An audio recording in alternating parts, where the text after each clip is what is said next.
Hello guys what's up this is Sagar अनि आज हामी कुरा गर्दैछौँ एउटा यस्तो कोर्सको बारेमा जसले तपाईँको लकडाउनको समयलाई एकदमै सदुपयोग गर्न मद्दत गर्नेछ। किनकि नेपालमा 507 जना कोरोना सङ्क्रमित मान्छेहरू पुगिसके हैन। यसको मतलब हाम्रो देशमा लकडाउन कहिले खुल्छ यो एकदम अनिश्चित भइरहेको छ। त्यही कारण तपाईँले आफ्नो समय यदि यस्ता कोर्सहरू सिकेर चाहिँ आफ्नो पोर्टफोलियो दह्रो बनाउने काममा लाग्नुहुन्छ भने लकडाउन जब खुल्छ तपाईँले जब पाउने ग्यारेन्टी जस्तै भेट्नुहुनेछ आफूलाई त्यस्तो अवस्थामा हैन।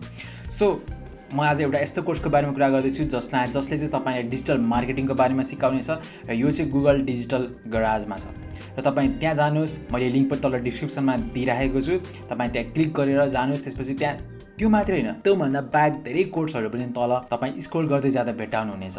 सो तपाईँले चाहिँ यसको लागि मलाई एकदमै थ्याङ्क यू भन्न चाहनुहुन्छ होला भन्ने मैले आशा गरेको छु हैन।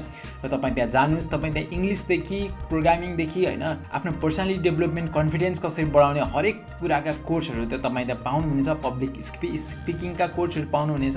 सो तपाईँलाई चाहिँ आफ्नो पर्सनालिटीदेखि आफ्नो मनीदेखि जब पाउनेसम्मका कोर्सहरू त्यहाँ उपलब्ध छन् हैन। कति त्यहाँ चाहिँ पेड कोर्सहरू पनि छन् तर फ्रीका कोर्सहरू पनि धेरै छन्। सो तपाईँलाई चाहिँ म के भन्छु नि फ्रीको कोर्सहरू ग्र्याब गर्नुहोस् अनि तपाईँ चाहिँ आफूलाई धेरै ट्यालेन्ट बनाउन सक्षम बनाउन सकेपछि लकडाउनदेखि बाहिर निक्लिने बित्तिकै तपाईँ एक स्मार्ट ट्यालेन्टेड मान्छे हुनुहोस् भन्ने मेरो चाहना हो। ओके गाइज यति भन्दै म यो भिडियो चाहिँ यहीँ इन्डिङ गर्न चाहन्छु।